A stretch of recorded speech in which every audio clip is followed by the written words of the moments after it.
Recording is on. Pues bueno, vamos a ver sobre el decálogo de Kieslowski. En esta clase, un poco sobre Kieslowski es que es un cineasta polaco, considerado como uno de los mejores cineastas del siglo XX. Y cabe destacar que alcanzó la fama hasta la madurez por justamente el decálogo, la doble vida de Verónica y su trilogía Blanco, Rojo, Azul, en fin. El decálogo es una reinterpretación de los mandamientos arcaicos y antiguos que dio Moisés justamente al pueblo judío, pero la gran plasticidad o grandeza que tiene Kieslowski, como dice muy bien Kubrick, es la capacidad de dramatizar sus ideas. Es decir, Kieslowski vio unas pinturas que intentaban, del siglo XV, que intentaban narrar los 10 mandamientos y se le ocurrió intentar hacer una versión moderna de eso. Ahora bien, eso es algo que es parte de la genialidad de un cineasta como Kieslowski, que no lo rehúsa a temas simplistas de mandamientos, sino los encarna en la gran complejidad y dificultad que es vivir, ¿no? Vivir en sí mismo y cómo es que podría llevarse a cabo este tipo de mandamientos desde la propia interpretación de Kieslowski sobre la vida, lo cual es más rico aún, creo yo. Si vamos al contexto pues de los mandamientos como tal, se originan en el Antiguo Testamento y básicamente el background es que Moisés va al monte Sinaí, a las alturas, a hablar con Dios, y Dios ahí le da de puño y letra de Dios los mandamientos que debe cumplir su pueblo, que son los 10 mandamientos, son, ya sabes, amarás a Dios sobre todas las cosas, no robarás, no hurtarás, no desearás a la mujer de tu prójimo, en fin, una serie de señalamientos. Al regreso del pueblo, lo que encuentra es que el pueblo está adorando un becerro de oro y que ha como prevaricado de la fe. Ahora bien, uno de los planteamientos que podemos hacernos a través de esto es, ¿cómo puedes ordenar a alguien que te ame? ¿Puedes realmente obligar a alguien a amarte? Desde ahí podemos pensar que en gran... eh, exacto, ¿no? Que en realidad el amor no se puede ordenar, ¿no? Porque no puedes hacer sentir a alguien algo que no le ha nacido. Es decir, o sientes el amor o no lo sientes, pero no puedes obligarlo. Y de hecho, obligarlo o coercionar a alguien a ese amor, de hecho, podría ser justamente lo opuesto, que te odie o que te rechace. Es decir, el amor es tan cercano a nosotros, tan primigenio, que no hay forma de coerción física o extensiva del mundo externo que pueda hacernos nacer el amor. Por lo tanto, este mandamiento parece para mí una especie de contradicción. Si es Dios, como es Dios, entonces no tendría sentido obligar a un pueblo a amarle, porque en realidad toda obligación parece de principio en contra del amor, lo que realza es la verdadera naturaleza del amor, que no puede existir un amor fingido. Bueno, puedes fingir el amor, pero no puedes no sentir el amor. ¿Lo sientes o no lo sientes? Y, y la diferencia también estriba pues, en el background, como en el cristianismo, considera que Dios es amor, pero los pueblos griegos y antiguos consideraban de otra forma, el amor es un Dios. Cuando Eros se antojaba de ti, no tenías otra opción más que amar. Una divinidad te posee y no tienes otra elección más que arrojarte a los brazos de esa divinidad, que amar ciegamente y profundamente. Pero la respuesta, creo yo, está dentro de la misma película. Desde la visión de Kieslowski, en el diálogo que tiene Irene con Powell, es que Dios es la encarnación de... Cuando Powell habla con Irene y le pregunta que qué es Dios o quién es Dios, Irene lo abraza. Y al abrazarlo le dice, ¿qué es lo que sientes? Que te quiero. Y le dice, ese es Dios. De alguna forma lo que está diciendo es, y muy cercano al Dios de Unamuno que el único Dios que puede haber es el Dios encarnado en el amor de otros. El amor es una forma de divinidad. Y en la medida que amas a otros, te acercas a esa divinidad porque también propendes a la eternidad de perpetuarte en los otros. Mientras amas, te perpetúas en los otros, te eternizas, como dice Unamuno. Y la forma de desearle todo el bien al otro es haciéndote divino. La cosa está en que, en ese sentido, el Padre, porque podríamos pensar desde una interpretación que qué gacho que Dios le mate a su hijo porque no lo amó más que a todas las cosas. Pero desde la interpretación misma de la película, lo que nos da es que en realidad nunca dejó de amar a Dios, porque al amar a su hijo profundamente amaba a Dios mismo. Porque no puedes negarte al decreto del amor. Amas, y cuando el amor te posee no puedes hacer otra cosa más que servirle. Y no es un amor que te pese, sino que de alguna forma te obliga a seguir amando. Entonces el Padre, en realidad, profundamente siempre amó a Dios al amar a su Hijo, porque el único Dios real es el de la carne. Ahora bien, ¿qué es lo que nos plantea esto de que el único Dios real sea el de la carne? Una es, como ven en la película, al principio aparece un vagabundo que parece, a lo largo del Decálogo, el Decálogo sucede los 10 capítulos en el mismo edificio, todas las historias, y accidentalmente se muestra uno que otro personaje, lo cual nos da la óptica divina porque conocemos sus historias íntimas, es decir, tenemos el ojo de Dios, vemos todas sus historias íntimas y cuando se van atravesando a lo largo de los capítulos, en realidad nosotros hemos sido el Dios que los ha visto y que conoce íntimamente sus propias problemáticas. Ahora bien, este personaje que es el vagabundo original, de repente aparece siempre en los momentos más críticos, en los 10 mandamientos, en el decálogo, en los capítulos. Ya sea que se le interprete como la muerte, como el destino o como Dios mismo, o los tres.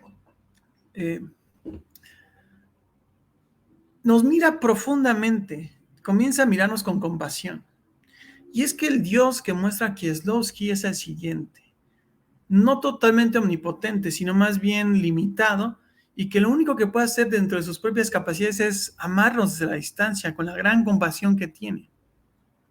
Es decir, que en el fondo, ese Dios que nos mira y nos interpela profundamente somos nosotros mismos, que ante el destino y las circunstancias no podemos más que mirarnos con consuelo o desolación, pero tratarnos de abrazar en la mirada del otro, porque sabemos que el destino por el cual tenemos que pasar todos es irrevocable. Y no es difícil en tratar de ver que aquel que te mira fijamente, de una u otra forma, cuando te quedas a la mirada del otro, tiene la mirada de Dios.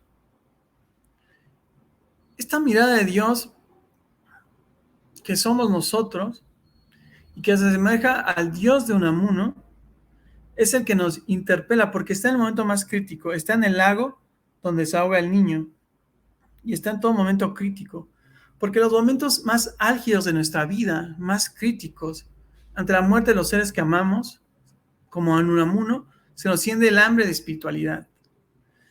Cuando pierda a su hijo, el padre Powell, que toda su vida se dedicó al racionalismo, se dedicó a pronosticar la ciencia, descubre que en el fondo lo que más le importaba siempre fue no la razón, sino el sentimiento, su amor hacia su hijo. Y que de alguna u otra forma el abismo le muestra su necesidad espiritual. Porque ¿por qué entra a una iglesia después de haber predicado toda su vida la no necesidad de la misma espiritualidad? Sino porque se le enciende el hambre de Dios. Por eso el primer diálogo es muy importante y en eso va toda la historia también.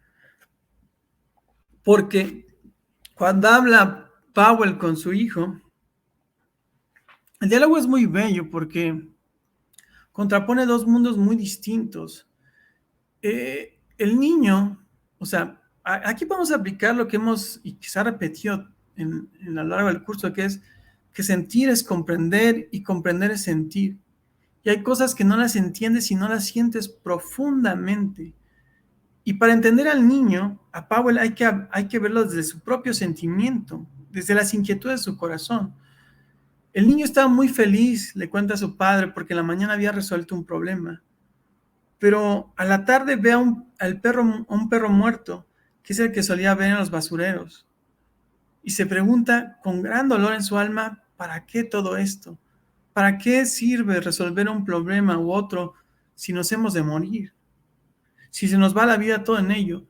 Y el padre con amor, pero sin atender realmente a la comprensión de las inquietudes del corazón de su hijo, responde desde la objetividad, es decir, desde un punto más alejado de la intimidad.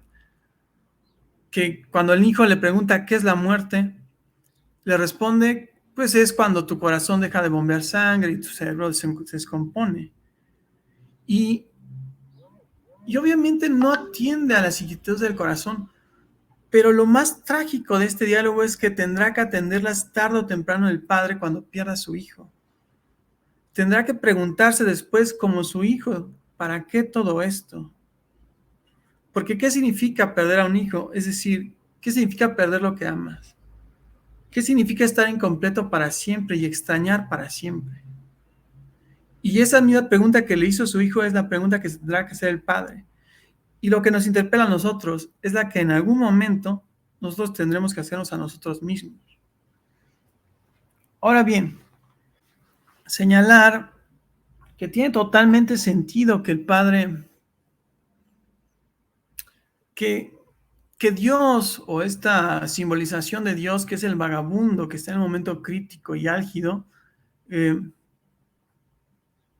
nos interpele con su mirada muy triste. Porque ¿de qué otra forma podrías imaginar tu último destino, tu final morada, a lo mejor, si no es con tristeza o lágrimas, o con conmoción profunda? Es decir, si te imaginas en tu último suspiro, en tus últimos momentos de vida, en tus más álgidos, ¿cómo no llorar? La mirada de Dios nos interpela. El vagabundo nos interpela porque sabe nuestro destino y porque sabe el destino de este hombre y de todos los hombres. Ahí cabe lo de Unamuno, de que todo lo individual es profundamente universal y que no estamos desconectados del sufrimiento ajeno, sino que nos compele a todos, porque todos hemos de morir y todos hemos de sufrir y todos hemos de amar, y que la fuerza de la muerte nos interpela con gran determinación porque asevera más, con más hondura que lo que amamos determina nuestra existencia, sea la música, sea una pareja, sea un hijo, sea una familia. Tiene que ver la verdad ahí en el fondo del abismo y tiene que descubrir a través de la muerte la verdad, que lo que más le importa nunca fue la ciencia ni la razón, sino su hijo, sino su amor, sino su Dios de carne. ¿Para qué más vivimos? Sino no para la razón, sino para las cosas que son profundamente irracionales. El sentido está rebasado por la razón. Importa más amar que razonar un enigma. Importa más amar que tener una idea de Dios. Y Unamuno, por eso justamente no se llega a comprender o terminar de comprender a través de una idea de Dios, sino que entiende profundamente que el Dios que no puede ser sentido en las venas no tiene sentido de hablarlo. O lo sientes o no lo sientes. Justamente Unamuno queda con Kant en que la razón no le da suficientes razones para creer en Dios. Es decir, para él está mucho la dicotomía creer o sentir. Hay mucha gente que cree en Dios, pero no lo siente. O sea, es tradiciones, educación, otras cosas, ¿no? Y hay mucha gente, y en el caso de la película de Powell, él no cree en Dios, pero lo siente. Cuando muere su hijo, siente el abismo y la necesidad de la espiritualidad. Por eso se mete a una iglesia. O sea, imagínense esa perspectiva, esa posibilidad de perder lo que amas. ¿Y cómo no se te va a abrir el hambre de espiritualidad? Creo que eso pasa o es muy común y creo que se ha dado mucho en esta época del COVID. Uh-huh. Mucha gente, bueno, al menos se conoce que no es creyente, llega a ese punto, ¿no? Oye, ¿tú qué crees? Dime cómo ¿cómo me acerco a Dios? Porque estoy desesperado, ¿no? Siento que ya me voy a morir y ¿qué voy a hacer? O la gente así, o por ahí no diré nombres, pero un maestro, diré, no voy a meterle el gol, decía, tú que estás más cerca de Dios, haz una oración por mi familiar, ¿no? Entonces así como que, caray. O sea, llega un punto en que lo conoces de tanto tiempo y dices, no, pues no cree en nada, y llega un punto en que dices, ¿cómo le hago, no? O esa necesidad de espiritualidad, no sé cómo llamarla, o desesperación quizá, ¿no? De poder... Sí, es desesperación. Entonces, ya que pasa todo el asunto, ¿no? Ya ni se acuerdan, ¿no? Pero sí son momentos así muy, muy críticos en los cuales como que se quiebra esa parte de la racionalidad para dar paso a, pues no sé si realmente sea espiritualidad o emoción del momento, o el dolor, o la desesperación. Y la emoción puede ser espiritualidad al final, o sea, no, una cosa no niega la otra. O sea, lo importante ver aquí es cómo lo que nos funda no es la razón. Muchas veces hemos construido un papel o un estereotipo de que nos debe conducir la razón, pero justamente en la película se ve que la razón falla, que tiene sus limitantes, porque la vida es incapaz de ser aprendida por la razón y es incapaz de ser medible. La razón es un intento de darnos seguridad en un mundo ambiguo y caótico que nos rebasa, pero es una herramienta que no termina de hacernos eternos para Unamuno. Y en la medida que no termina de hacernos eternos, tampoco puedes resolver nuestras inquietudes del alma. Es decir, como la razón se convierte en una especie de fuerza desconsoladora y disolvente. Pero es la gran paradoja, porque Unamuno lo ve como un mal necesario. Por un lado, tenemos que razonar para sobrevivir, pero la misma razón nos pone trampas o mellas que no nos dejan vivir en paz. Por ejemplo, la razón da certeza de la muerte. ¿Y qué hacer frente a eso? Pues intenta crear una paradoja, o equilibrio, como la religión o la espiritualidad. Pero la espiritualidad misma, que nace el hambre de divinidad, no se agota en la razón. Y es más, la razón se ve inutilizada. Porque ante la pérdida de lo que amas, como el padre Powell, lo único que le importaría es que fuera resucitar a su hijo. O quizá que existiera de alguna u otra forma. Es decir, ¿cómo nos vamos a consolar de haber nacido? Esa es la cosa. Porque inevitablemente implica el nacer o el morir. Y la muerte de los que amamos. Ahora, lo que bien dices sobre la desesperación, Kieslowski, el director, piensa que el azar es fácil en un sentido.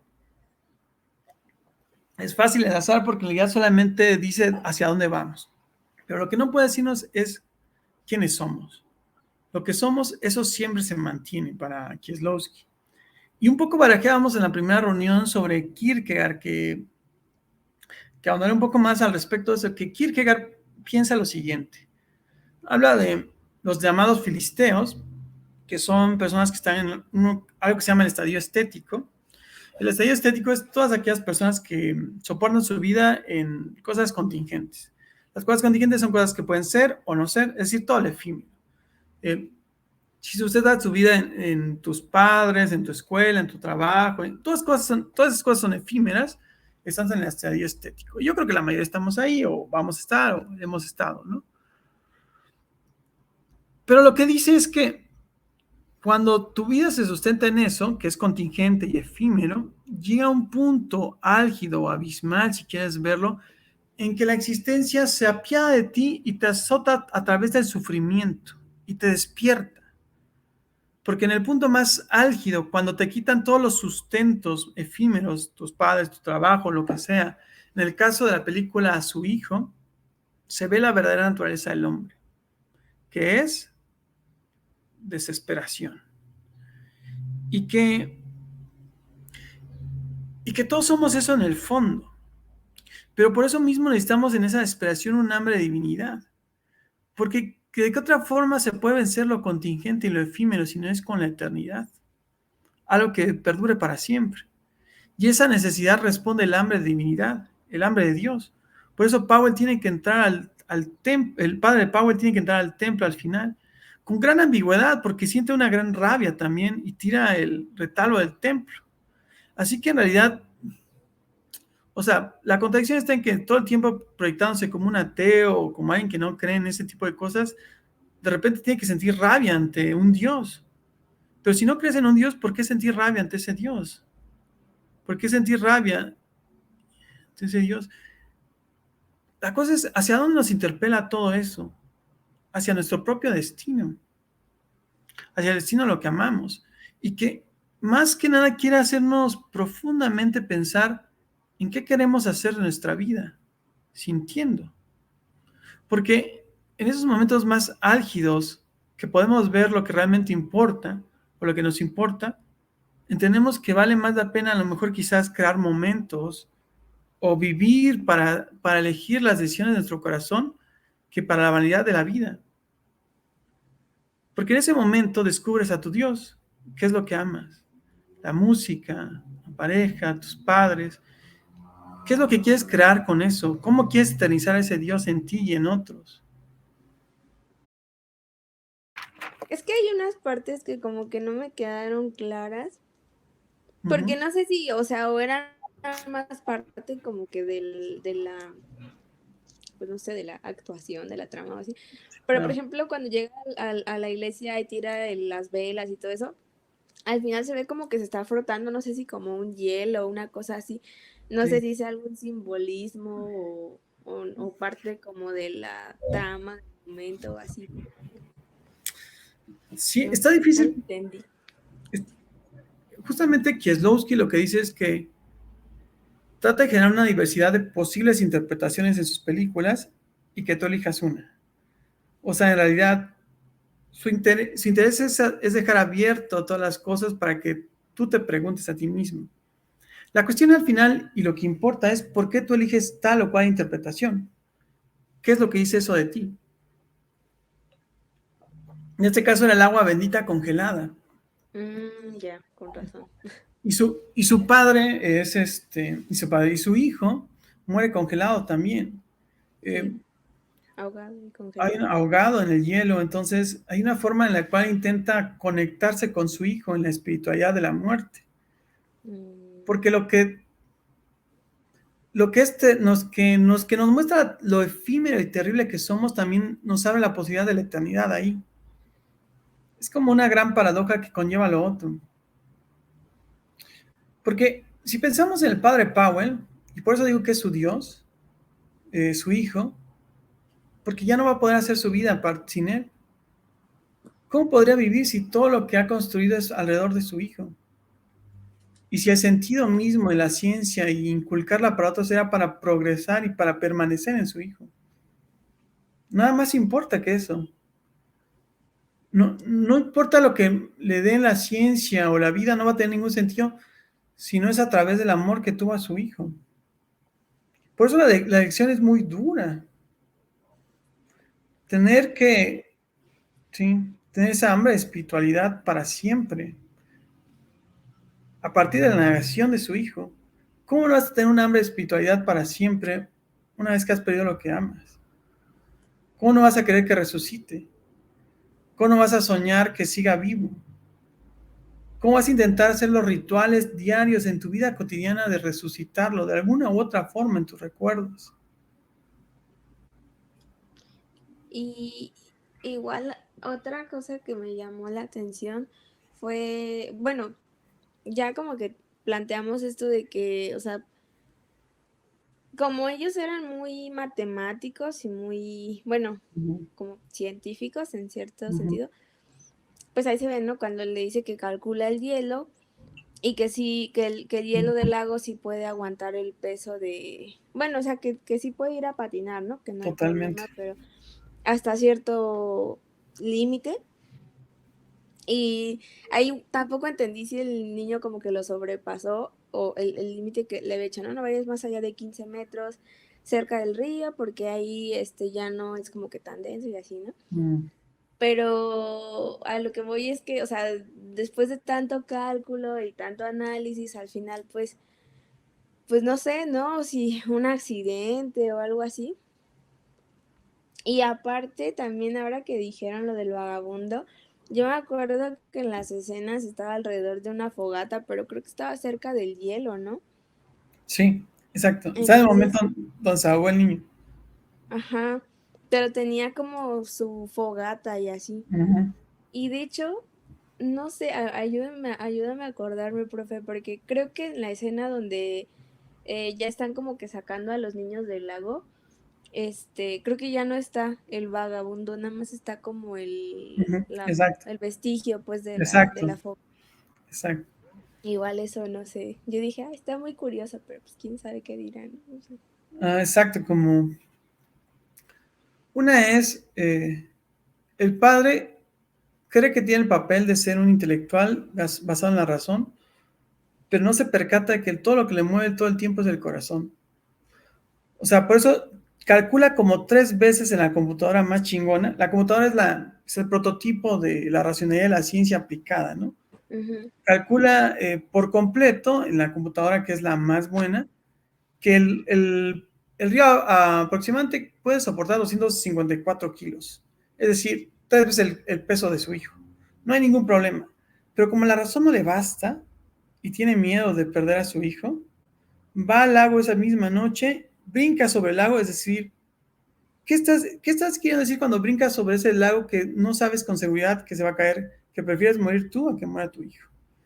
Y va y le talla duramente y arduamente. Ya, la razón y la experiencia me dicen que sí, puedo darle el permiso a mi hijo de que venga, y ahora sí le advierto que no vaya a la parte que nunca se congela, sino 15 metros de distancia con toda la prudencia del corazón.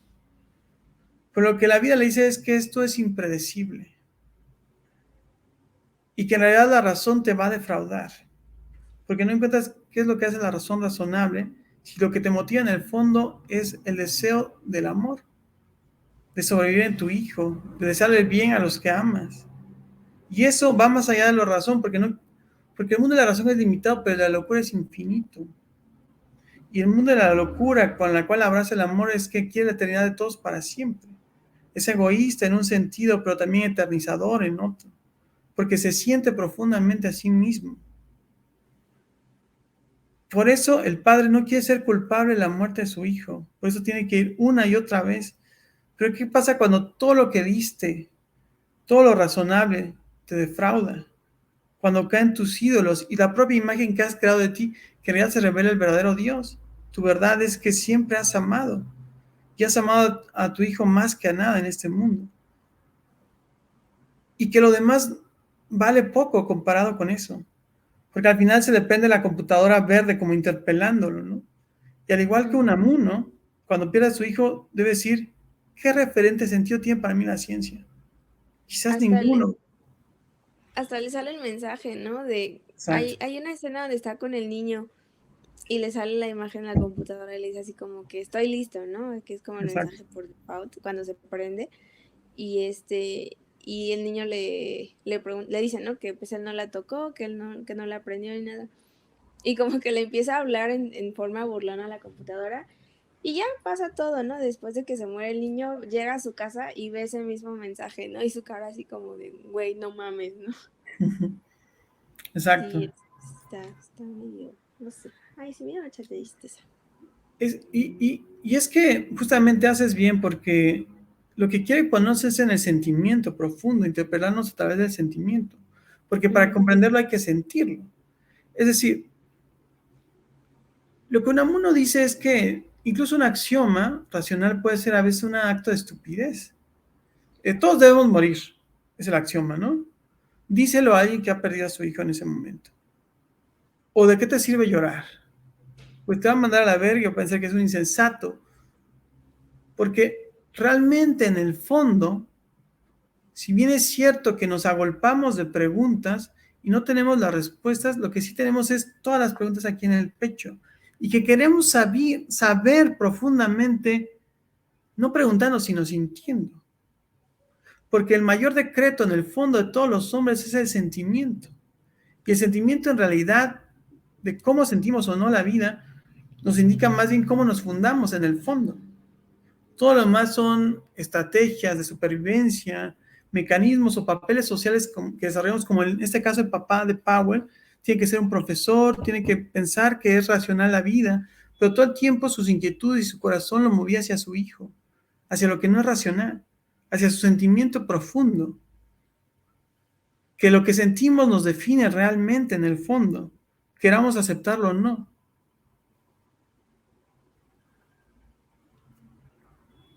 No sé, preguntas, dudas, querer o sentir, esa es la cosa. Y Está fuerte esto. está denso, está denso. Y la cosa es que está denso porque porque nos interpela. Y nos interpela porque en algún momento nosotros tenemos que enfrentar este tipo de circunstancias y preguntas. Y la cosa es que no es que nos dé una respuesta acabada, sino que entiende que la vida es más bien un problema, pero que el deseo siempre intenta en nosotros vencer las preguntas del significado y el sentido. Porque nuestro sentido tiene algo de eternidad, nuestro sentir tiene algo de eternidad, que no se apiada o agrada o conforma con la razón, sino quiere vencerla todo el tiempo. Por eso para Unamuno la razón es en un sentido antivital y la voluntad es en un sentido antirracional. Porque ve la razón como una especie de mal necesario. Porque nuestro sentimiento profundo, íntimo, en realidad todo el tiempo lo está definiendo. Y mientras no podamos ver lo que sentimos en el fondo de nuestra alma, no podremos vernos a nosotros mismos. Toda la sociedad ha creado máscaras, pero ha sido tan falsa que no puede ver su propio sentir. Por eso se engaña todo el tiempo. Quiere hacerse el fuerte o cree que su vulnerabilidad es debilidad y por eso está profundamente sola esta sociedad. Porque no puede aceptarse en el momento más vulnerable, es decir, desde lo que siente real y profundamente. Por eso todos somos en alguna medida u otra el padre de Powell. Por eso nos empatizamos con él. Aunque su tragedia es personal, es universal e íntima. Y aunque es íntima, nos interpela a todos. Pero es curioso porque también esa tristeza profunda hay una especie de catarsis, ¿no? Algo que nos permite encontrarnos. Como cuando hablamos la otra vez de la música triste, cuando estamos tristes y buscamos música triste, ¿no? Como algo de potenciarnos, un encuentro. Menos por menos más. Porque por algo la tragedia y los dramas en la película y en la literatura han tenido éxito, porque también es un espejo que el hombre necesita, que requieren. No está solo la comedia, el esparcimiento, o sea, es parte de, pero la vista verse brutal y rotundamente cuando no hay otra elección, ¿no? Y qué mejor a través de otros espejos, ¿no? A generar la distancia, pero a la vez la intimidad. Y justamente Kieslowski no trata de darnos una respuesta, sino qué es lo que interpela de ti, ¿no? Y a qué puntos te lleva. ¿Qué es la respuesta que tú das? Tú en este caso llegaste a esta necesidad espiritual, ¿no? Y claro que la medicina ayuda, pero también hay una parte del hambre de espiritualidad dentro de ti que puja más fuerte como un secreto y un designio de esa eternidad que va hacia otro misterio. El misterio de la esfinge en el caso de Unamuno. ¿Y qué es lo que el padre tiene que enfrentar? El misterio de la esfinge. Como ya habíamos dicho en la clase pasada, la esfinge era un señal de mal agüero y destrucción que asfixiaba a sus víctimas. A través de los significados, ¿no? Porque venía cantando sus enigmas. Y sabías que cuando cantaba su enigma, la esfinge, es que estaba tu vida en juego en eso. La crisis existencial era inevitable. Si no resuelvo este enigma, el acertijo de mi vida, me moriré ahogado. En el ahogo espiritual. Tengo que enfrentar el misterio de la esfinge. Y Unamuno lo hace mirando profundamente a la esfinge, en contra de la razón incluso. Exaltando al Quijote como el gran loco que dobló la voluntad de la razón con su voluntad, no importa que para el mundo haya hecho el ridículo. Para su corazón tuvo toda la sensatez. Porque, y esto es algo que me hace muy preñado de vida, el Quijote en un momento justamente dice en Don Quijote, algo se burla todo el mundo de él y siempre le va mal, siempre lo abuchean, siempre hacen tuertos donde no. Dulcinea del Toboso es una prostituta, pero él la exalta como la mejor mujer del mundo, en fin, es un loco, ¿no? Pero él dice algo muy pequeño de vida. Yo sé quién soy. Y eso es muchísimo. Aunque ese loco sabe quién es. Para él es un caballero andante. ¿Y quién lo va a decir? Si no son vanos títulos de nobleza los que lo enarbolan, sino sus obras. Y es su interioridad y su voluntad que ha construido a través del sentimiento, de cómo construye su mundo y cómo crea su mundo, lo que realmente lo ha definido. Él define su mundo porque sabe quién es. Y eso es una gran fuerza. Yo sé que muchas veces no sabemos quiénes somos y nos sentimos como en la paradoja o en la incertidumbre, pero lo que nos quiere decir Kieslowski es que en el fondo se muestra lo que realmente eres. Porque el azar es fácil, pero lo que tú eres se muestra siempre en tu momento más álgido. En tu momento más crítico te puedes ver a ti mismo. ¿Qué es lo que me importa? ¿Quién soy? Esto soy, esto me importa. La música me mueve. Por ejemplo, ¿no? En los éxtasis de la música que les puede provocar, saben, sintiendo a dónde pertenecen, cuál es su lugar en el mundo, o su no lugar, si quieren verlo. Y de la misma forma hay que darle la razón al Quijote. Sé quién soy sintiéndome ahí. O no sintiéndose, según sea el caso, ¿no? Porque también se vale, ¿no? Está bastante claro. Lo que decías es hace rato de que, o sea, el dolor muy íntimo de una persona, pues es un dolor universal también. Me consta. Totalmente. También me consta. Y es lo que es un amuno que a lo mejor en el miseria, ¿no? Si saliéramos todas a la calle y quitamos a uno de nuestros dolores, quizás en el fondo sea solo uno. Y, pues sí. Y es eso, porque a todos nos conecta el dolor y el sufrimiento. Y si bien entiendo que nadie puede vivir la vida por ti, ni enfrentar las cosas que tú tienes que enfrentar como tú las tienes que enfrentar, sí puedo entender, acercarme a través de tu propio sufrimiento. Y eso es en la medida que lo hago mío. En la medida que te abrazo, en la medida que me vuelvo un Dios de carne para Unamuno. En la medida que intento eternizarme abrazándote a través del propio recogimiento de mí mismo y mi propio sufrimiento. Sufro por ti porque de alguna forma ya tengo ese sufrimiento en mí. Todas las preguntas al final tienen una verdad en nosotros. Lo que cuestionamos del mundo tarde o temprano nos interpela profundamente aquí, dentro de nosotros. Pues Kierkegaard barajeaba que hay dos formas de confrontar las ideas. Son ideas en tercera persona, ideas en primera persona. Es decir, las ideas que están en tercera persona son aquellas que son como la ciencia o las matemáticas, algo que de alguna forma está más alejado de nosotros. Y hay ideas que solamente puedes confrontar en primera persona para Kierkegaard, que es lo que barajeamos en la primera sesión, que es la idea de Dios, la idea del amor, la idea de la muerte. Es decir, no valen todos los choros que te puedan decir otros autores o la humanidad entera, sino es hasta como el padre de Powell, que experimenta en carne propia el perder lo que ama, entiende lo que es la muerte. No importa lo que diga Schopenhauer, que nuestro verdadero ser es indestructible, o la religión, sino cuando tú en tu intimidad vives esa muerte, lo que para ti significa, y lo que para ti implica la muerte. O Dios. Y en ese sentido la verdad es subjetiva, pero desde un punto existencial radical, es decir, porque nadie más puede comprenderte en ese punto más que tú mismo. Por eso, como dice María Rilke, en esos momentos más importantes de la vida estamos terriblemente solos. Porque al final, en el punto más álgido de nuestra vida y nuestra existencia, no importa qué es la vida en abstracto o para tal o cual autor, ni los papeles sociales, sino qué es la vida para mí.